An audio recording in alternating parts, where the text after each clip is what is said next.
is unceded indigenous land.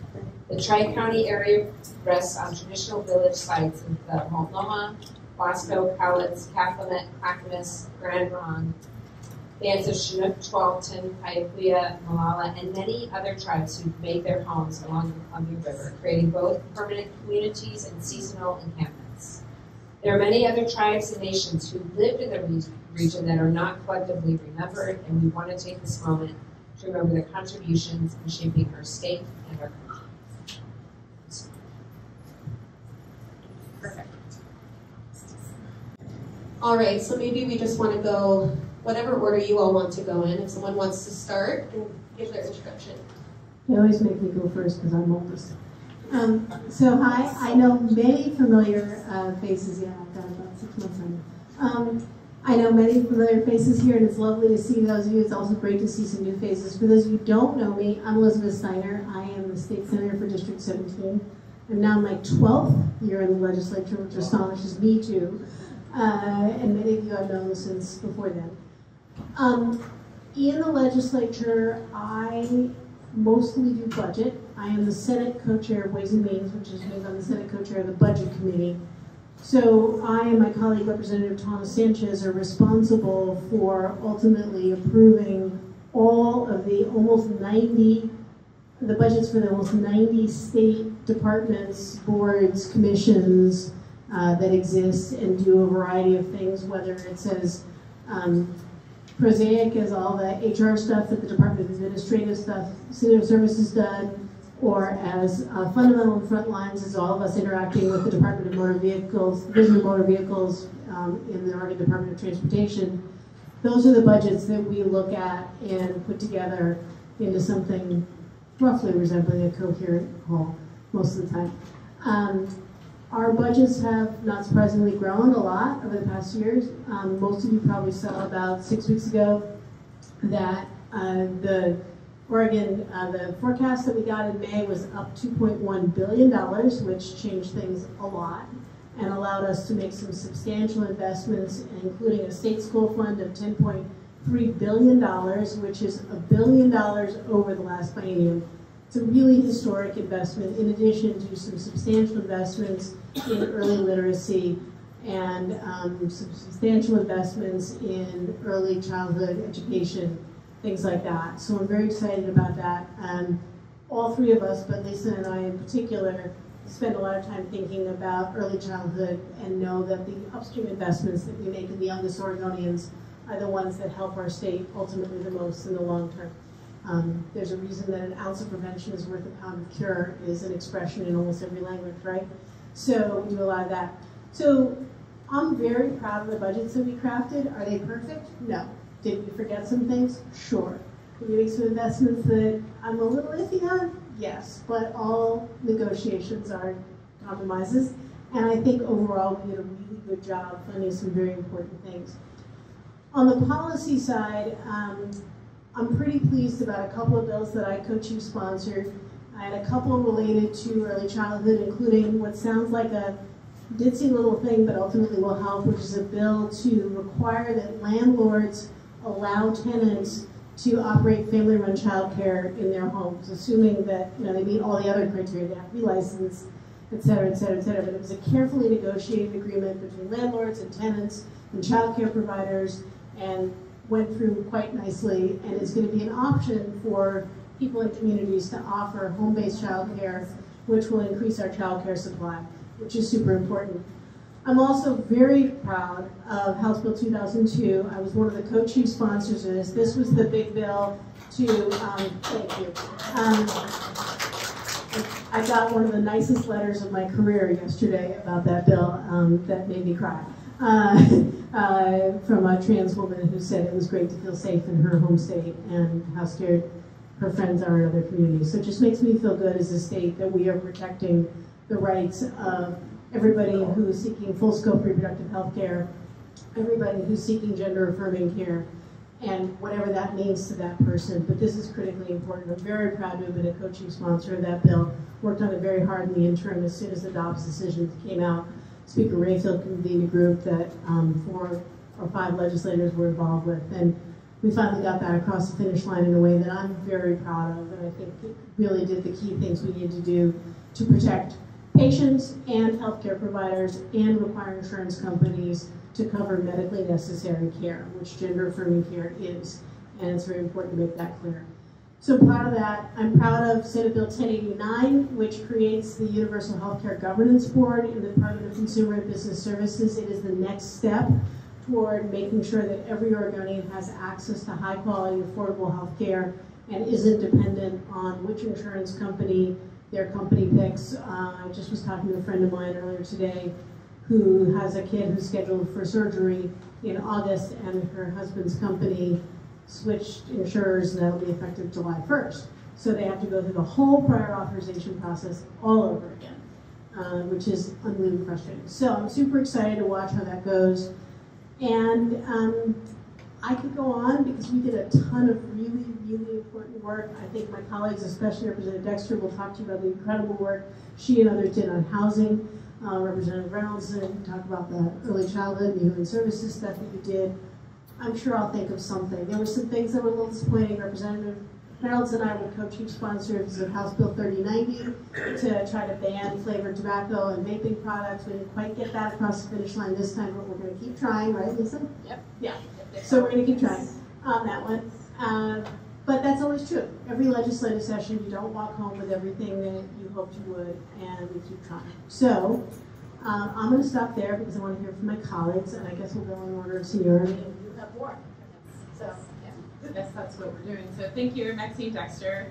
I am a neighbor just up the street here. Very excited to see so many of you. I am a physician, so went right back to my shifts today in the ICU, and so that's a really important part of how I am able to serve, because I do see all aspects of humanity and the challenges. Houseless gentleman that we were resuscitating today, really seeing the impacts of what we do in the legislature and whether or not it's doing enough, and clearly it's not yet. I'm also a mom, so I've got a 17 and a 19-year-old, almost 17. So really thinking about education, especially since they're both going to be in college soon. And then, what else? I guess that's really it as far as background. So I represent this district. Welcome to House District 33 if you don't already live here. And I was chair of the House Committee on Housing and Homelessness, which was the #1 issue on almost every voter's minds when we were knocking doors prior to the election. So it was an enormous honor and also an enormous challenge. I'm not a housing expert, I'm a physician, so had a lot to learn, but housing is healthcare. We did a lot. We really challenged ourselves. Speaker Rayfield on the first day of session said that he was going to make sure that we passed a package in the first 60 days that would be a historic investment in housing. And he had just given me a heads up 10 minutes before that he was going to say that when I was in charge of it. So, and we did it, and we did it really well. We made investments on youth homelessness. We made lots of investments in the governor's emergency order.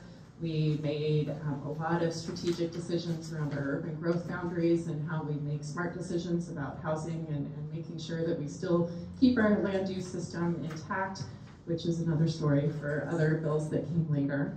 And then homelessness continues to be on everyone's mind, and I think what's really foundational is all these investments are historic. We put almost $2 billion into housing and homelessness, and yet none of us are going to see a dramatic change quickly.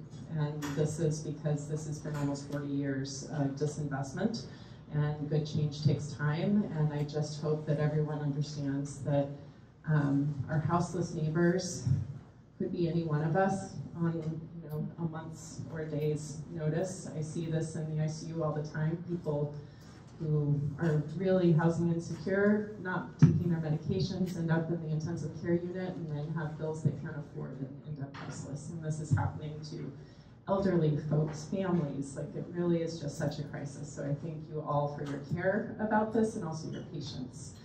One of our big packages, which Peter was a huge help with, was our opioid harm reduction package. I know our overt fentanyl crisis and the use of illicit drugs on our streets is really on a lot of people's minds, especially in urban Portland.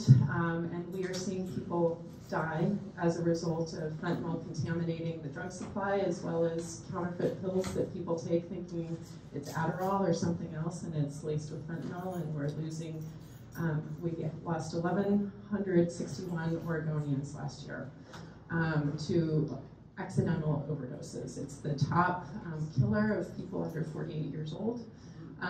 This is a crisis, and we passed an enormous package yesterday, or 2 days ago, that's going to make a huge difference, and some of you were there for it, so really thank you. That was my personal priority package, and Peter and I really, they did an amazing job looking at those. Yeah, it's amazing work. We should be very, very impressed by what's been done. It was a labor of love and dedication, and we really are grateful to see. And hopefully we'll be seeing it signed soon, because it'll start saving lives as soon as it's signed. So I'll talk more as we go through, but I just want to raise up that at the beginning of session, the Democrats in the House said that housing, homelessness, behavioral health, education, abortion, guns, environment, and good government were our priorities. We delivered on all of those. And I think that despite the shutdown,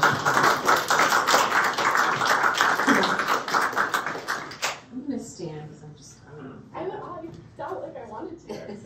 My name is Lisa Reynolds, as I said earlier. She, her pronouns. State Representative for House District 34, which is adjacent. So Senator Steiner has her district, and the districts for Maxine and I are nested in there. It's called the Triumvirate or the Dock Block or whatever you want to call it. We're all physicians and all good friends. And I will tell you a little tidbit. We were all kind of roommates in Salem. So I think we realized driving back and forth would cut into work time or working out time or social time.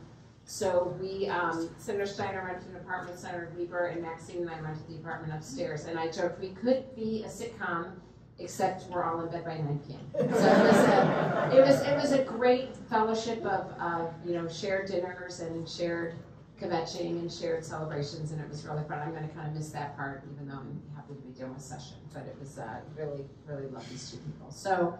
I'm a pediatrician. I was in clinic today, like Maxine was in the ICU today. I will say my partner's like, thank God you're back. And I'm like, are you going to ask like what I've been doing for 6 months? And they did. They did. I did hear that a parent left our clinic because they really didn't like how much Lisa Reynolds was standing up for trans kids. So everyone's like, don't let the door hit you on the way out. I have a very,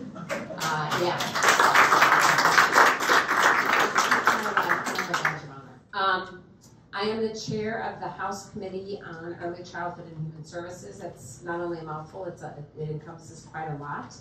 But it really is in my wheelhouse, especially as a pediatrician. I think so much about prevention. As Elizabeth said, an ounce of prevention is worth a pound of cure.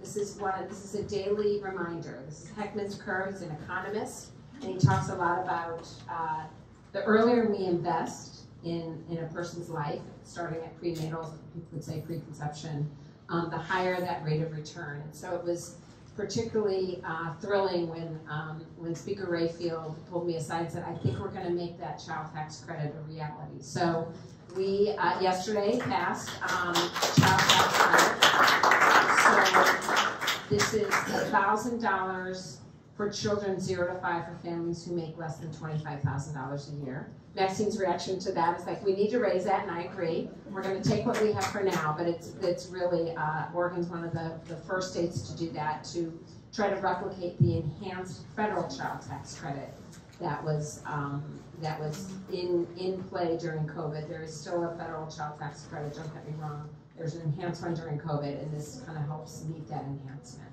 So that's really been a thrill, and probably my favorite bill this session. Worked with Maxine on youth experiencing homeless project programs. I see right here, $20 million. It's already all allocated. We have the list of where all that money's going to go and how quickly it's going to help youth who are homeless. Many of whom are former foster youth. I got my start in politics. Can't believe I have to look at my notes. I'm a little tired. I got my start in Monster Man Action for Gun Sense. I see you, Jerry Berg and Phil, who also knocked on the doors for me. And through that work, I learned a lot about political activism and organizing, but a lot about gun policy. So we had a really nice gun bill, House Bill 2005. With 3 policy points: ghost guns, which bans guns that are undetectable or unserialized, raising the age to purchase most guns to 21, and allowing local communities to prohibit guns on their grounds. Through negotiations with the Republicans who walked out, I don't want to get too much into the Republican walkout, but it was a roller coaster. We did have to give up the 21 and local control, but Oregon is now the 13th state to have serious restrictions and banning on ghost guns. And as part of our gun violence prevention package, we will be devoting $10 million to community violence intervention on top of $15 million that was allocated about a year ago. So that's really awesome, and may even be more important than some of the policy things that we lost. Budget is policy. Budget is policy, yes, definitely. That's all I really want to say. We'll be back to end the sale of flavored tobacco in our state. Multnomah County's doing it, Washington County's doing it, let's have the whole state do it. Thank you all for being here. I look forward to the discussion. Yes. I just want to say one thing, and this is going to sound like I'm bragging, and I don't mean it that way. Because Lisa was talking about the child tax credit, which is super important as an anti-poverty measure, and we saw that during the pandemic with the enhanced federal credit. One of the things we also know is a really important anti-poverty measure is the earned income tax credit. 7 years ago, I was doing some work on this issue and learned that Oregon had one of the lowest uptakes of earned income tax credit in the nation. In 2017, I worked to pass a bill that required that employers include information about the EITC in people's with W-2s. So when people get their W-2 in January of every year, they are also told about the earned income tax credit if they're below a certain income level. Oregon now is now in the top 25% of EITC utilization in the country. And according to the Oregon Center for Public Policy, which I think does great work, they think that that little teeny bill, which seemed kind of wonky, made a huge difference. And I say this only because it's really important that we do these little things, whether it's, I mean, child tax credit is not little, but I'm just saying, like, it seems like a little wonky thing, and you forget, you don't always see the impact, but this time we happen to have that opportunity, and I just think it's important for us to remember, especially when we have days when we feel like we're getting nothing done, and we can't really see, that every now and then, it takes a couple of years, but then we do see the impact of what we're doing to try to make it a little bit easier for lower income Oregonians to breathe a little easier and not struggle as much to make a choice between buying important medication and paying their rent or putting food on the table. So I just want to bring that up because I kind of needed that this year when I found out, and it felt good, so that's all. Some of you may have heard me talk about that there 6 years ago after I passed it. All right, questions? Okay, so I'm going to explain what we're going to do for questions. So I'm going to start with some that were submitted in advance through our SVP process, and then we'll kind of go through, and if you don't hear your question read right away, it's because we want to make sure there's naturally going to be some duplicates, and we want to make sure that we get to a wide variety of topics. But we've got almost 40 minutes for questions, so that's pretty dang good. If we don't get to your question tonight, please just make sure that you've signed up on the sign-up sheet that you saw when you came in. You can get connected with all 3 of the legislators' newsletters, and please feel free to email them or call them anytime, and we will get back to you. And then I'm just going to read them kind of for all 3 of you, unless they're directed at someone specific. So our first question is, can you talk a little bit about this session's investments in public health modernization? And maybe some reasoning for funding, why you funded it at the level that you did in relation to what the agency and the advocates had asked this year. Sorry, Elizabeth, I know that's you. That's probably all of us. Well, there's a finite amount of money, And all budgeting requires trade-offs and choices. And I don't always like them. And I would say this, I have been pushing, I was co-chair of the Human Services Subcommittee back in 2017. And then Representative, now Speaker Rayfield, was my House counterpart. And he and I were pushing hard then to increase public health funding, because we know this state has disinvested in this for a very long time. The amount that we have put into public health over the past 4 years and now going into this next biennium is really historic. Is it enough? No. I'll be completely clear. It is not enough. Was I happy with the choices we had to make? No, I was not. But I want to point out that we put $50 million above what's considered current service level. Current service level is the term we use for how much money is it going to take for us to keep doing what we're already doing. And we invested a total, first in the Oregon Health Authority's budget, and then in the end of session bill, a total of $50 million above current service level for public health. Would I have liked to have done more? Darn straight. Did we make a bunch of trade-offs? Yes, we did. It was a great start. Do we need to do more? Absolutely. Will I keep fighting for it? 100%, because public health is smart money. And we also made incredible investments in education and in the youngest Oregonians in a whole variety of ways. So lots of tough choices, but that's my best answer to that question.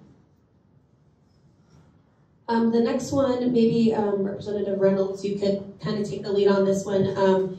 Just speaking, anything else you have to share about policy bills that were passed and investments made for early childhood? I know you already talked about the child tax credit. Maybe you can talk a little bit about the new Department of Early Learning and Care. Thank you for teeing that up.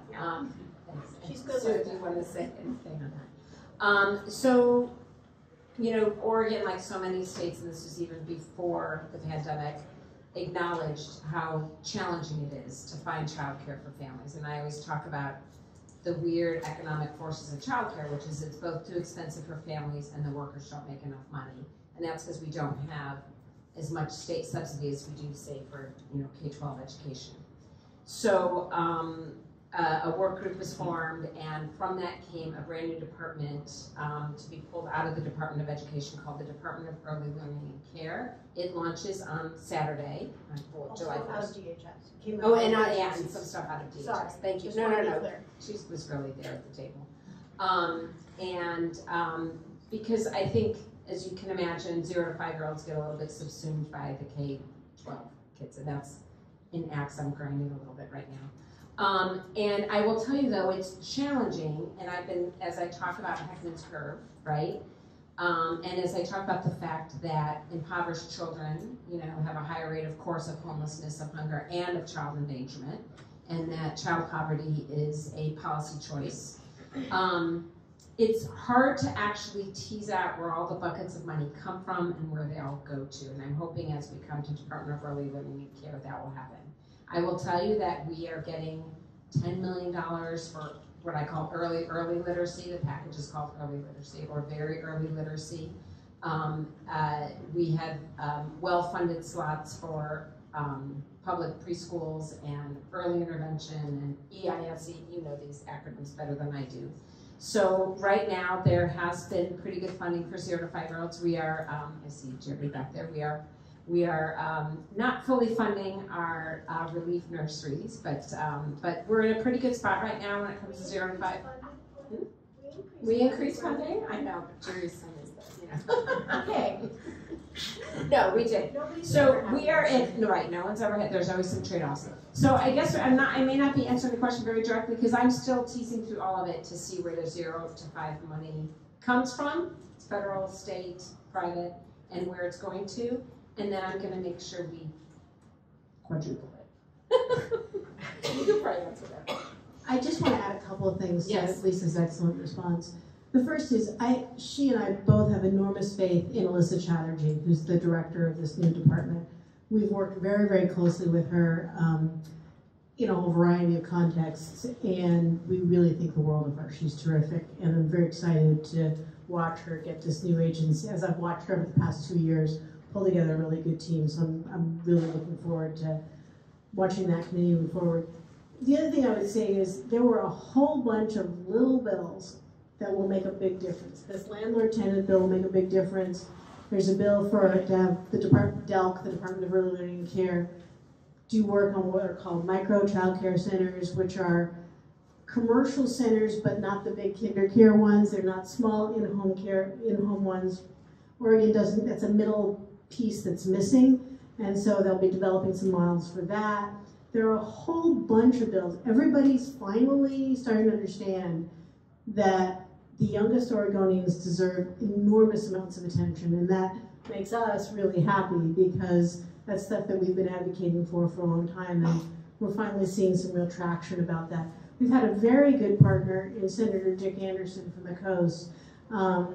This is a nonpartisan issue. Senator Anderson's a Republican. Representative Helfrich from Hood River, also a Republican, has been very good on these issues. So it's really great to work with colleagues from across the island, across the state, on issues that affect people everywhere and where people really care about making sure that kids get great care. Yeah. And I will just say, like, one of my favorite bills, I mean, the child tax credit is my favorite bill, but we're gonna allow outdoor preschools to become licensed. And the day we had that hearing, there's like video film of like little kids in their galoshes. It was so great. So, and that just really expands access to preschool. So. Okay, pivoting from the child tax credit to just taxes, what can we expect in the future in terms of tax reform? You're asking the wrong people. Next. I mean, honestly, I'm a spend-it person, not a revenue person. Do I think that, I mean, I've talked a lot, many of you have heard me talk about Oregon's tax structure for years, and I want to thank Jody and her group who've done a great job educating me about these issues for years, among other people too. But you know, in the legislature, you're either a revenue person or you're a spend-it person, and I'm a spend-it person and they're policy people, so. You can add what you want there. Yeah, no, I think one thing that's really important is Oregon has, we tax people at the lowest incomes, and we have a very, very large group of people at the top bracket, and we haven't separated them out. So there is a lot of talk about that, property tax reform, especially as housing chair. We have elders who have owned their home for decades, who are getting priced out of their homes because they're on fixed incomes and they can't afford the property taxes. So talking about whether or not we need reforms there. And then the education calculation from the local property taxes and how it's allocated to our local school districts. There's a lot of discussion about whether that that formula needs to be revised, and looking at raising caps in some jurisdictions where they want to be able to tax more ends up being inequitable, and whether we need to shift is another topic of discussion. I would love to be on the revenue committee. I also want to be on Ways and Means. I want to do it all, so I keep trying to. We're trying to help her.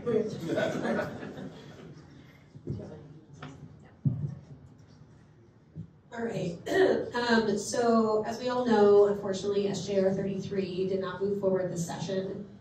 So maybe you all could talk about what is the current status of the protection of same-sex marriage in Oregon, and what do things look like moving forward?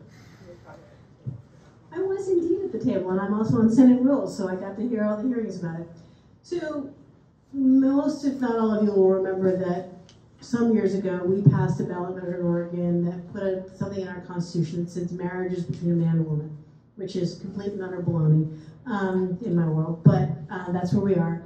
And then the Supreme Court came along with the Obergefell, did I pronounce that correctly, decision, that basically said, no, actually, under the 14th Amendment, states cannot decide who gets to be married as long as it's two adults, and that we legalized marriage equality, which is great. Unfortunately, that clause is still in our Constitution. So, if, given Justice Thomas's,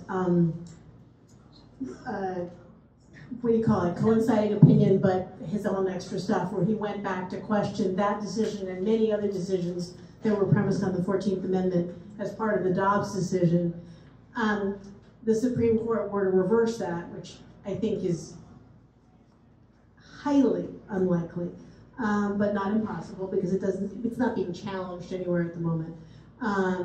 Then in theory, if Oregon had the wrong people in the legislature, which ain't any of us, then they could go back to saying that same-sex couples couldn't be married.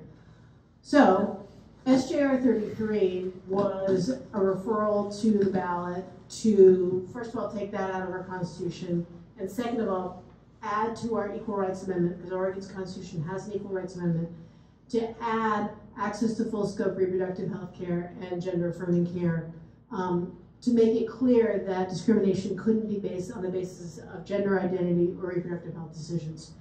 So, and that in combination with ballot measure 111, which you all, I think, helped us pass 2 years ago, a year and a half ago, will, toward making sure that everybody has access to high quality, affordable, evidence-based healthcare, that was going to be really important. Much of what we wanted to do in SJR 33, we did in House Bill 2002, except for the marriage equality piece. So statutorily, abortion access and access to gender-affirming care are protected in Oregon statute and covered by insurance, by law now, or as soon as the governor, well, the governor signed it, I think, actually. Yeah, I think she signed it. We haven't had a formal signing ceremony, but I think she signed it the other day, which is great. Anyway, but in theory, if we don't have it in our Constitution, we can't get there. In the grand scheme of things, that's something we could get on the ballot in other ways, and I think people are already talking about signature gathering to change that in the Constitution. I personally think we need to do it all in one fell swoop, right? We can't just do marriage equality because that's the easy one. Frankly, we have to do it in one big thing. And the reality is that the vast majority of Oregonians believe that abortion should be legal. They may disagree about under what circumstances, but the vast majority of Oregonians believe that abortion should be legal and that gender-affirming care should be legal. So we just need to put it all in one big ballot measure and get it done, and the advocates are already starting to work on that. It was really important to us to get that bill through this year, and we thought that was a reasonable trade-off.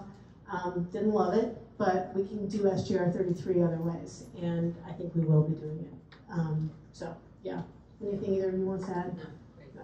That was a Senate bill, and we were dealing with the Senate rules, so.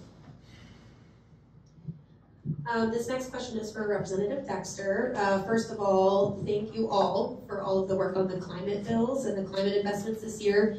Rep. Dexter, I know that some of the air quality bills didn't make it over the finish line this year, and so this person is wondering what are the next steps for that? Yeah, so clean air is a pulmonologist. It's foundational for me. This was one of my first bills. This was my third time trying to pass it, and it will continue to be one of my top priorities. So particulate matter in the air comes from burning fossil fuels and lots of other things, but primarily in this area, fossil fuel and industrial air pollution. And we try to regulate indirect sources, so distribution centers, ports, rail yards.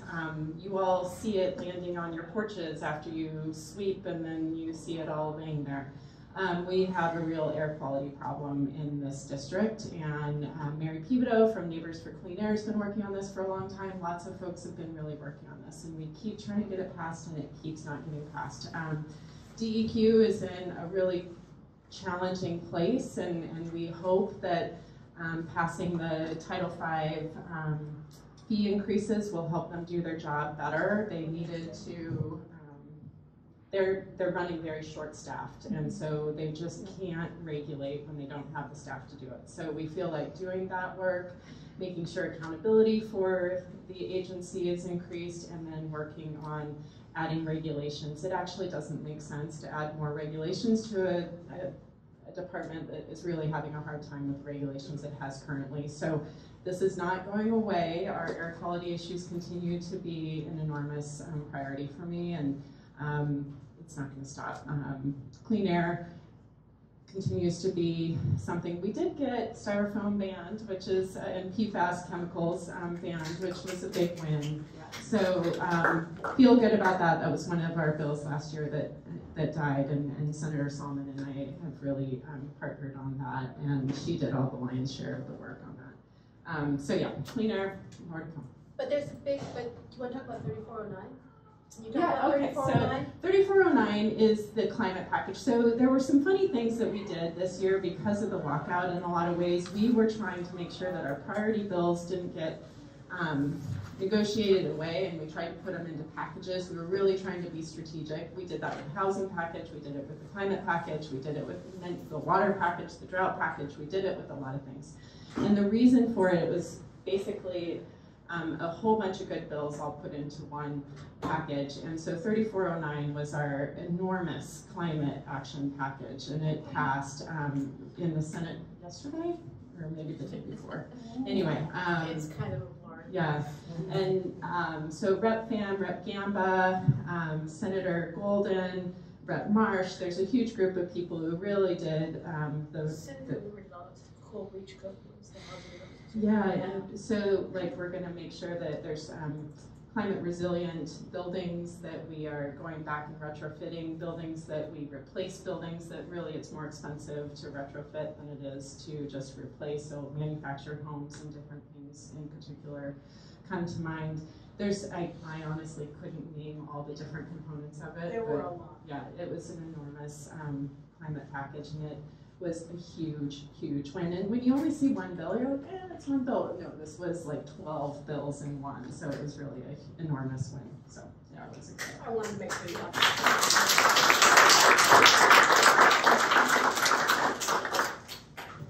Okay, Senator Steiner, I know you mentioned this briefly. Maybe you have some more to add about the truly historic investment in K-12 education this year.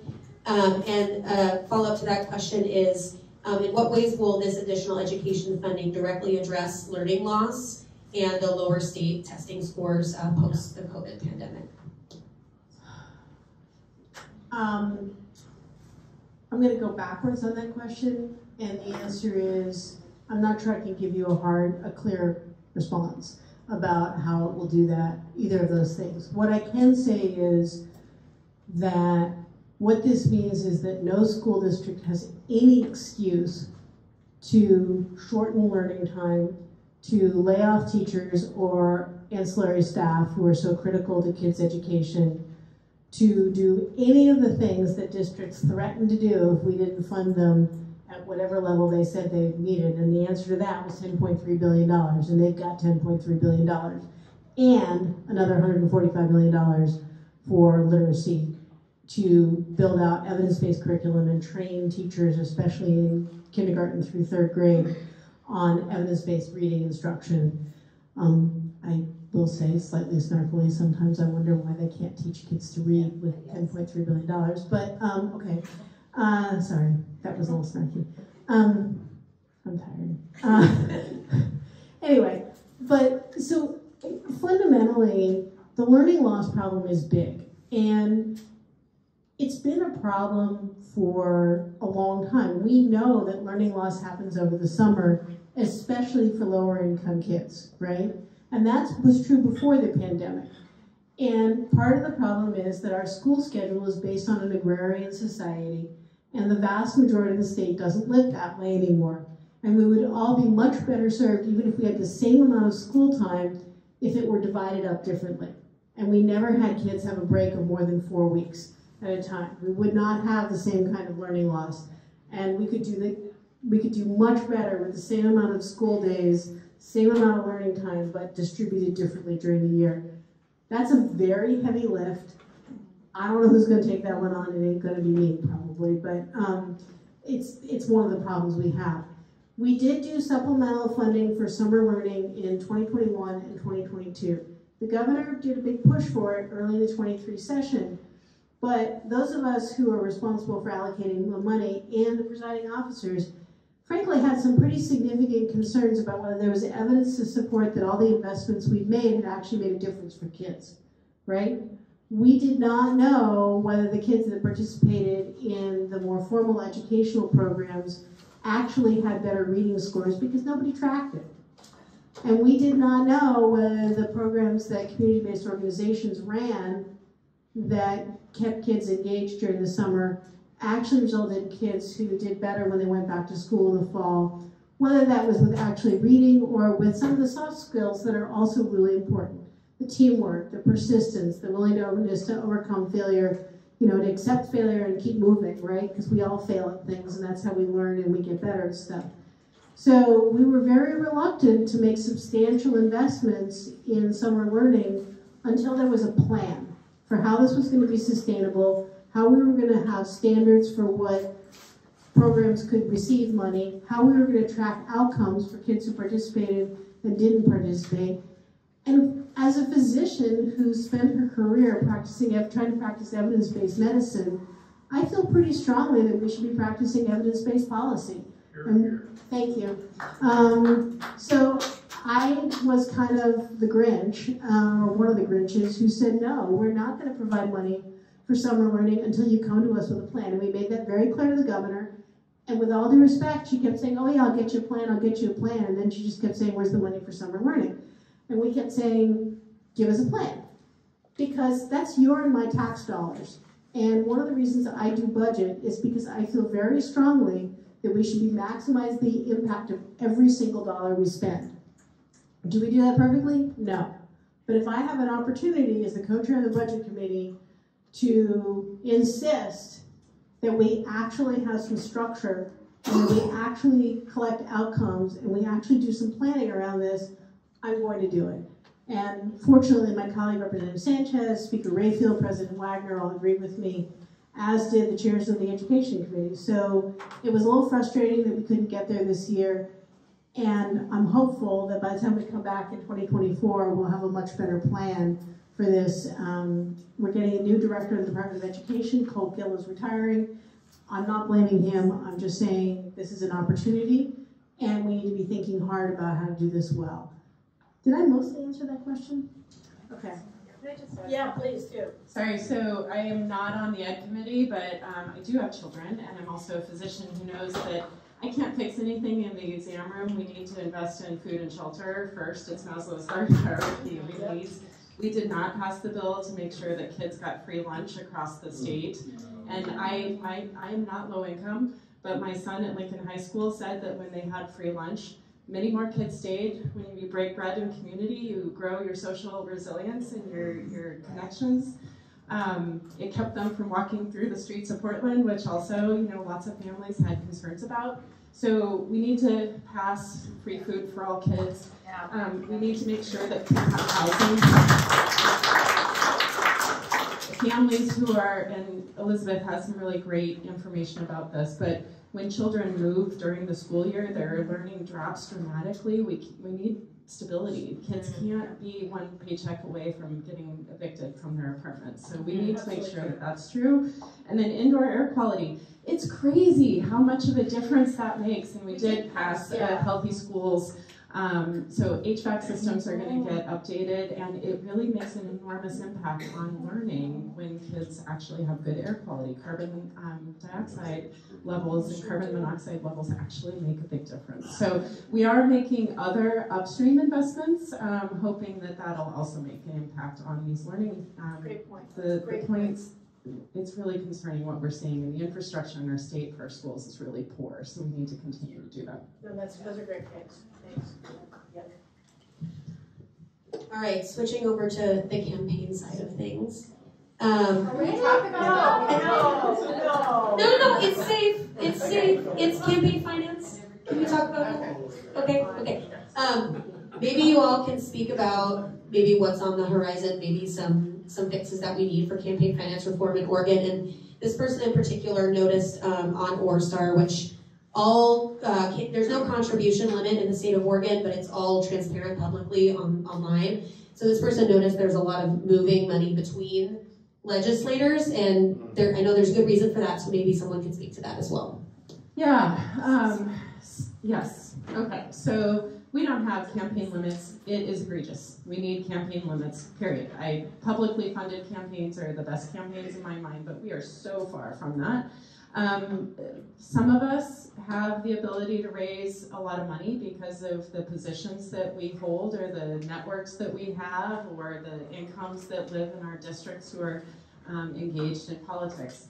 There's a lot of folks who are growing their support networks, or they come from less privileged communities.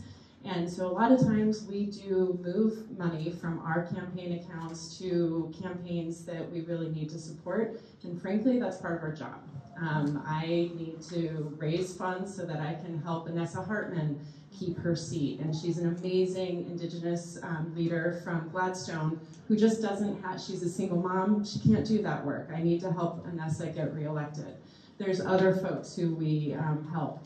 Is that the right way? No, like it's totally not transparent. I'll just be really honest. Like if somebody gives me $1,000, like it's shifting, cards really. Then I give someone else $500. They meant the money for me, but I don't need it, so I'm giving it to someone else. Like it really is not the right system. So foundationally, I'm all in for campaign finance reform. It's one of the, Speaker Rayfield talked about it yesterday. Every year we say we're going to do it. Every year we don't, because frankly, invested interests don't want us to, and we have a really hard time getting this across the finish line. So please, like if there's one thing, learn what a quorum means, because we have to change the quorum. And if you don't know, please email us or ask any of these fine people and don't be embarrassed, because when they talked about Measure 113, which was supposed to stop the walkouts, they did a lot of polling, and people didn't know what a quorum was, so they couldn't pass a ballot measure to change the quorum because people didn't know what it was. And so they had to use other words to get this across the finish line. So we have a lot of civics education to do here, and until people start understanding that campaign finance impacts the representation that goes to Salem and goes to DC, or goes to the city council, which we do have a better system here anyway. But we need to do a lot of work. And so please lean in on that. And thank you for your contributions. We do put it to good use. It is transparently shared. A lot of us don't take money from some organizations, but yet we do take a lot of money in, and it's really not right. I'm going to just add that I generally agree we need campaign finance reform. And in 2012, which was the first year I was in office, and the first year I was actually running in general, because most of you know that I came in on appointment when now Congresswoman Bonamici went to Congress and stopped being our state senator. I was raising money, and I called a colleague of mine, another physician, and asked him, and he said, well, what's your race like? I said, well, I'm going to be honest with you. I'm not too worried about my race, but I also do need to get some name recognition because I'm new at this. And he said, don't worry about it. Suzanne taught me that we have to trust that you're going to do the right thing with that money, and that may be supporting other people so that you actually have a majority of people to work with. So I agree that there's some lack of transparency, but to Maxine's point, I have a capacity, both as a legislator with a ton of seniority.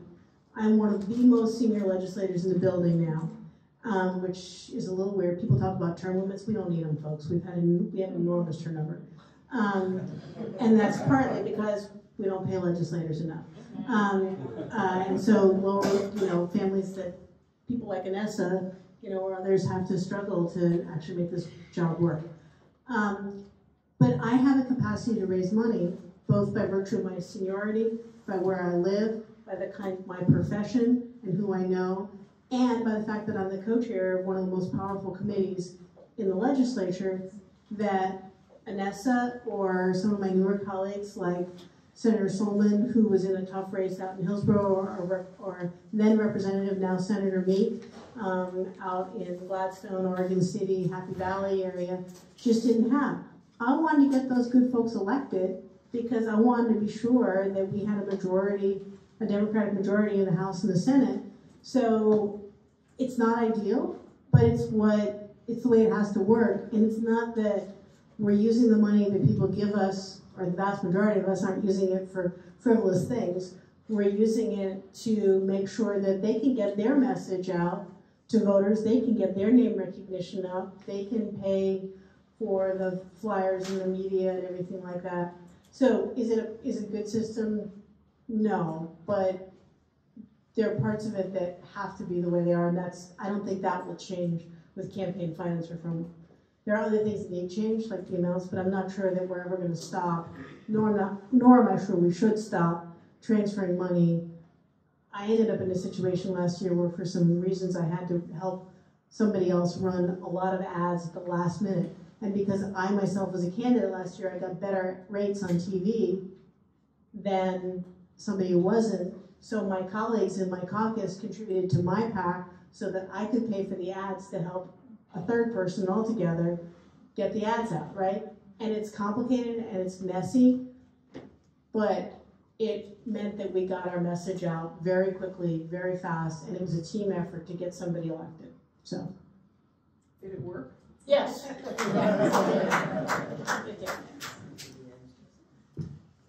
So as I'm sure some of you know, we passed House Bill 2004 this past weekend, and that has to do with ranked choice voting, and that's really important. So maybe someone could speak a little bit about that. Lisa, do you want to speak about it? I think I could, but you haven't been talking as much. Your turn. I feel like I talked. I need to stand up something else. So I think our House Speaker, Dan Rayfield, who did an incredible job, I will say, both in 2022 and in this session, really cares about democracy like we all do, and his two pillars of, I don't know if there's three pillars, but two of the pillars he talks about a lot is campaign finance reform and ranked choice voting. And I am not going to be able to talk about this very well. I can, Okay. actually. I mean, I get it. We I actually did it for caucus elections. Great. Okay. I'm going to let. It's fine. I'm happy to talk about it. A little bit of a red flag, and we can't explain that. So let me start with the basics of the problem. We have all seen elections where a third party or a fourth party candidate was seen as a quote spoiler, right? Because they took votes away from one of the two major party candidates, whichever side you're on, right? The Democrats get uneasy when there's a Green Party candidate, the Republicans get uneasy when there's a Libertarian candidate, and nobody quite knows what to do with the Independent Party. Which is just weird that there's an independent party as opposed to just being an independent voter. But on the other hand, we want people to be able to express their preference for somebody from a third party or a fourth party and not have their vote go to waste nor be a spoiler. So, ranked choice voting means exactly that. When you get your ballot, instead of picking one candidate for state senate when there are 4 candidates from different parties, you can rank anywhere from 1 to 4 of them in order of preference.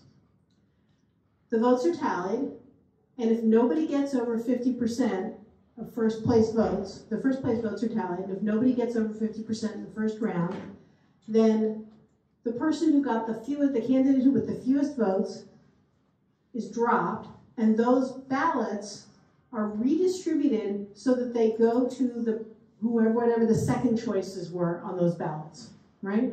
So they make stacks, as it were, and then if candidate 4 doesn't have enough, then they get redistributed again among the top 3. And that keeps going until somebody gets 50% or more. That's a simplification, but it basically says that nobody's vote goes to waste. Everybody's going to get somebody that they want, assuming that they rank more than one person. And it means that it empowers third-party candidates to run without worrying that they're going to be a spoiler, because somebody can pick them and then pick a second choice.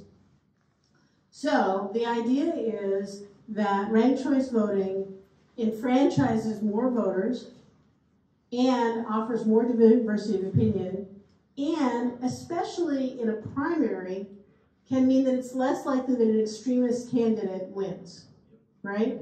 Which is a problem, frankly, in both for Democrats and Republicans. And where the more extreme party is more likely to motivate a base and win a primary, but then have trouble winning the general.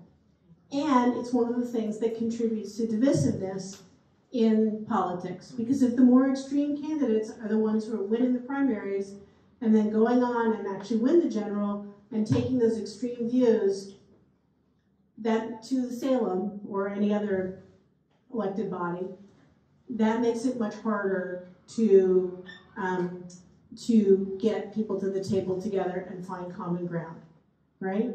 And that's what we've seen happen more and more over the years.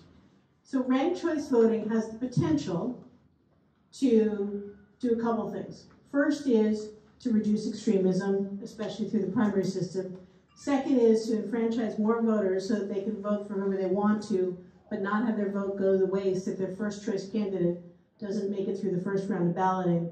And third is to reduce spoiler effects while still empowering anybody who wants to run from any party to let them run. So House Bill 2004 is a referral to the ballot, the 2024 ballot, to say that Oregon would use its statutory, not constitutional, Oregon would use ranked choice voting starting in the 2028 election to give time to implement it. I know, Debbie, you can look like that, but honest to God, the Secretary of State was just terrified about trying to implement it by 2026. Anyway, we don't have a presidential election in 2026 anyway. We also don't have a Secretary of State. We also don't have a Secretary of State. This is also true. So, long and short of it is, this would be on the ballot in 2024. It would create statutory change that, starting with the 2028 general election, we would use ranked choice voting for President, U.S. Senate, Congresspeople, and statewide offices. So Governor, Secretary of State, Treasurer, Labor Commissioner, Attorney General. We would start there. Local jurisdictions would have the option, as some already do, and as we will theoretically, those of us who live in Portland, be doing for City Council starting in 2024, we'll have the option to do it. Benton County already uses ranked choice voting for a lot of elections. Don't brag, Christopher. And they'll have the option to do it for other ones, but statewide, we would only require it for those offices. So that's sort of House Bill 2004 101. Frankly, Debbie, you could probably talk about it even better than I could. We should have done that. Okay. And I should have had Jody talk about revenue, but it Yes. It's true. Though, I mean, this is tricky. So. Well, that's the point. That's the point, Jim. I mean, the point is that the concern is, one of the reasons we gave a long time to implement it is because we have to be sure that it's done in a way where people are confident that their votes are being counted, right, where there's transparency of how this works. We have to figure out the software. We have to figure out the ballot handling. It's easier in Oregon because we still have paper ballots, thank goodness, which is a good thing because of vote by mail. So, yay for vote by mail for a whole host of reasons. High voter turnout, everybody gets a ballot, and we've got a paper trail. So, but this is going to get complicated, and we want the time to do it right. There's a lot of faith in elections here. We've passed a couple of other good governance bills this year around election integrity that everybody was perfectly comfortable with. They were not Republican ploys. Sorry for, I didn't mean that in a snarky way. But, you know, some of these quote-unquote election integrity things are really ways to disenfranchise people. These were not. These were just transparency and good governance ones. So those are important. Is that adequate? That's great. Okay, good.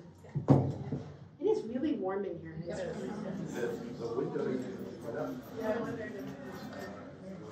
Well, It's also 7:30. Yeah, so we're gonna. we are at time. I don't know if we want to do maybe one more. Sure. Did you just want to introduce our staff? Yeah. And to thank Friendly House. Yeah, thank you, Friendly House. Yeah. I don't know if they're Friendly House people here. Yeah. Staff. Yeah. Oh, thank you. Yeah, I'm Lisa. Absolutely. Peter's with Rep. Dexter's office. Christopher and Elena with my and Olivia with my office. I would like to have the famous Jason Chomley from the House Dems office or House Majority. House Majority. And I'm just going to add on the point of personal privilege. Ellie has been with me basically almost nonstop since late 2016, which is incredibly long tenure. And she's moved from a legislative assistant to my chief of staff over that period of time. She's done incredible work, not only on my campaigns, but she was the campaign services manager for the Oregon Senate Democrats in 2022 and did incredible work helping us hold a solid majority in a year that should have been terrible for us. And has reached the top of her ability to grow professionally in this job. And so as much as I hate to lose her, I am very supportive of the fact that she'll be moving on toward the end of this summer. And I just want to thank her. I've thanked her publicly again and again, but I want to thank her again here.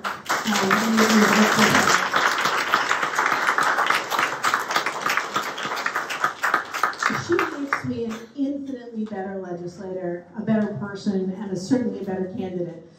So I want to thank Ellie publicly again for all you've done. And I get to know Tatiana, who is my current policy director, who will become my chief of staff. And she's also awesome in different ways. So I'll be very glad to have her. You'll have a chance to meet her down the road. Anything else, Sonia? You good? No, just really friendly house has been amazing. Thank you. So good to be back here. Yeah, thank you. I think that there was Representative Greenlake had a lot of town halls here with Senator Steiner, and I think COVID kind of shut down a lot of these things. So anyway, it's really great. And it's great to be back. Friendly House is an amazing resource for those of you who don't already support and engage in this community. I was here for an emergency shelter. You guys stepped up on really short notice when we needed it during the cold weather shortages. So anyway, thank you.